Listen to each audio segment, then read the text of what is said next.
Bitininkystė Lietuvoje – tai svarbi žemės ūkio šaka, turinti didelę reikšmę tiek maisto gamybai, tiek biologinės įvairovės išsaugojimui. Bitės apdulkina daugelį augalų rūšių, todėl jų svarba ekosistemai ir žemės ūkiui yra itin didelė. Siekiant stiprinti šį sektorių, Lietuvoje įgyvendinama priemonė parama bitininkystės sektoriui.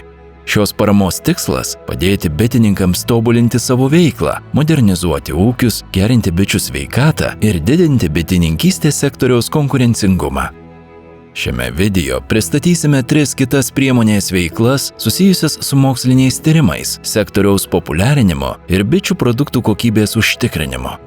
Trečioji veikla skirta moksliniams tyrimams bitininkystės sektoriuje. Šios priemonės tikslas – skatinti mokslinius tyrimus, kurie padėtų geriau suprasti bičių sveikatos problemas, didinti bičių produktyvumą ir kurti inovatyvius bitininkavimo sprendimus.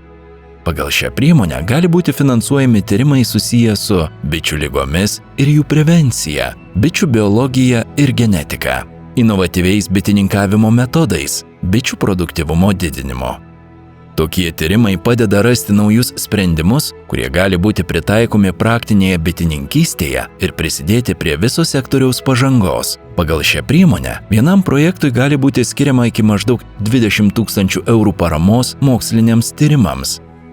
Ketvirtoji veikla skirta bitininkystės sektoriaus populiarinimui ir rinkos stebėsenai. Šios priemonės tikslas – didinti visuomenės informuotumą apie bičių svarbą ir skatinti lietuviško medaus bei kitų bičių produktų vartojimą.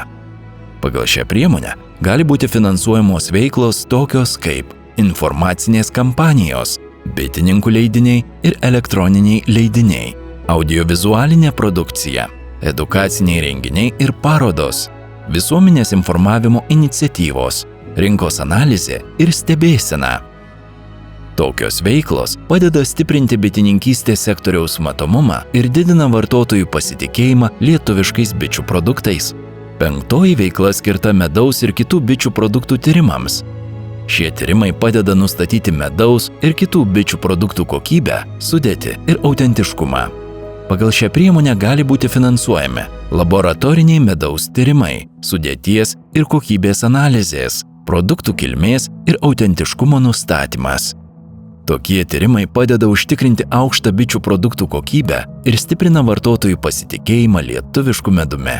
Pagal šią priemonę vienam pareiškėjui gali būti skiriama iki maždaug 3 000 eurų paramos per metus tyrimams atlikti ir išlaidos kompensuojamos su 70% intensyvumu. Šios priemonės padeda bitininkams stiprinti savo ūkius, gerinti bičių sveikatą ir prisidėti prie tvaraus bitininkystės sektoriaus vystymo Lietuvoje. Jeigu jau užsiimate bitininkystę, ši parama gali padėti stiprinti jūsų ūkį, atnaujinti inventorių ir plėsti veiklą. O jei tik svarstote pradėti, tai puikiai galimybė žengti pirmosius žingsnius bitininkystėje su valstybės parama. Bitininkystė – tai ne tik verslas ar pomėgis, tai veikla, kuri prisideda prie gamtos išsaugojimo ir tvaraus žemės ūkio ateities. Pasinaudokite galimybę stiprinti savo ūkį ir kartu prisidėti prie Lietuvos bitininkystės sektoriaus augimo. Daugiau informacijos apie paramos galimybės ir paraiškų teikimą galite rasti Nacionalinės mokėjimo agentūros internetinėje svetainėje www.nma.lt.